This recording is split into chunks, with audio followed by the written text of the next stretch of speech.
Let's start with some chocolate.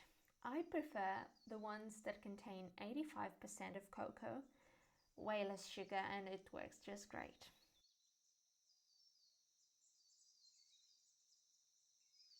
Then I cut it into pieces.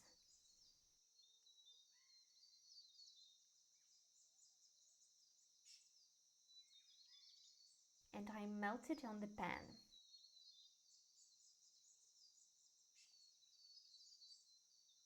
On a very low heat.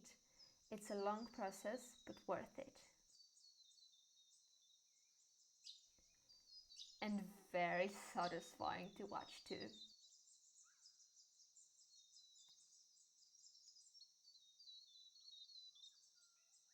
When it's melted, we can let it cool down and prepare the next step. It's time to separate the yolks from the whites, and oh, we need plenty.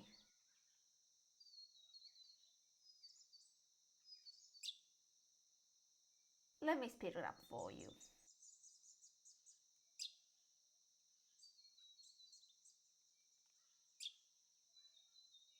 Finally, the last one.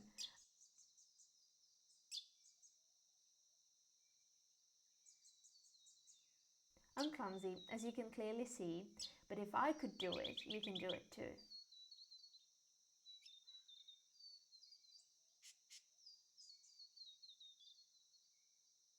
Now our beautiful orange yolks need some sugar. And we can mix it all together. A lot of mixing ahead of us from now on. The mixture should be fluffy, soft and light colored. If the chocolate is cooled, it's time to add it to our yolk sugar mixture.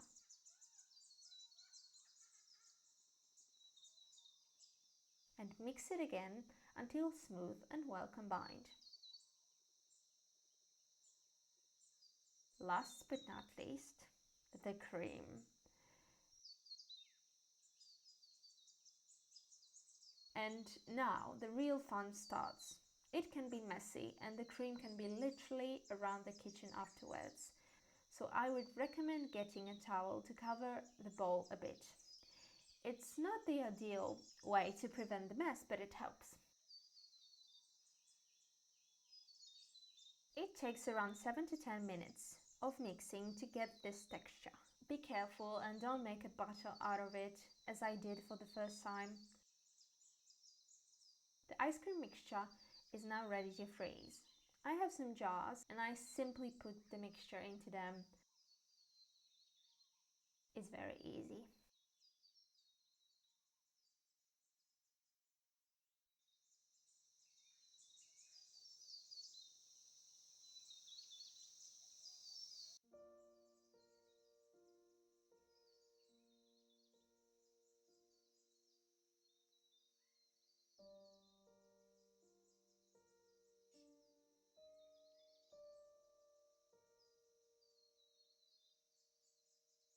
These ice creams are so delicious, so fluffy.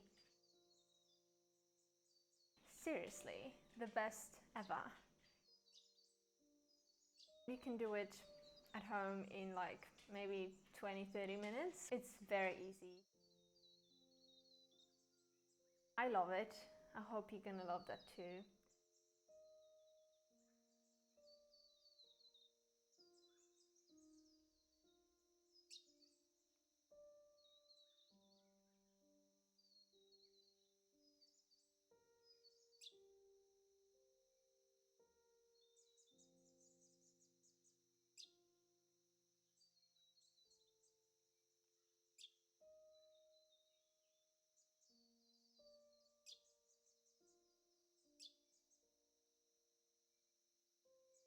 I thought I'm gonna talk about art a little bit. I recently bought this book from a lady.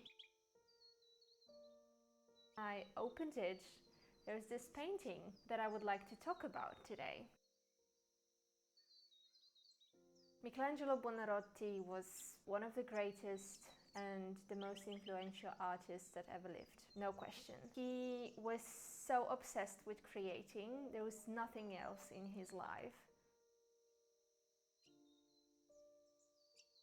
Michelangelo is mostly known for two things. One is his sculpture David, and the other one is the ceiling in the Sistine Chapel in the Vatican City. But I would like to talk about something else. There's just one special thing in his resume. It's a painting, the only panel painting he ever created and finished. The painting was ordered by Agnolo Doni. He got married to a girl from a very powerful Florentine family, Maddalena Strozzi. He wanted to give her that painting, like the symbol of the family. He started with this woman. They had a child, so that was a part of celebration of this new chapter in their lives. So Michelangelo created this painting of the Holy Family, also known by Doni Tondo. Doni because of the name of the owner, and Tondo means round in Italian. There are a few things that I love about this painting. The first one is that the composition is very interesting. So remember when I said that Michelangelo is a sculptor at heart? He meant it. He saw the world through that lens. When you look at the composition and the characters, they have a very strong base. There's Mary sitting on the grass. There's Joseph behind her back, and the baby is just, on the top. You can easily acknowledge that it could be turned into a sculpture. The other thing that I absolutely adore about this painting are the colors. Colors that are vivid, bright, light, but also like juicy. So this is, for me, as a colorist at heart, it makes me feel these characters. They're alive.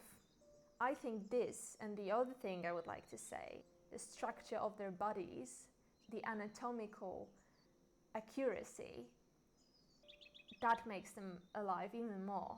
Because Michelangelo, he was a perfectionist, and he wanted everything to be just exactly how he imagined it to be. So he examined lots of dead bodies when he was a young man, and he learned about them, how they're built, how they're structured, and that is to a huge advantage of his art. I just want to walk in this painting and live there, seriously. The last thing that I would like to mention is Mary being the center of this painting.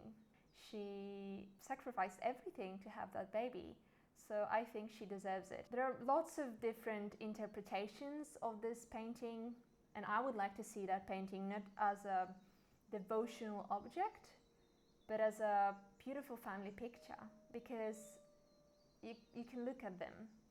They are close to each other, they love each other. The whole scene is very intimate, very alive, and you can see the background. There are lots of things going on in the background, but both parents are focused on the baby, which is also adorable.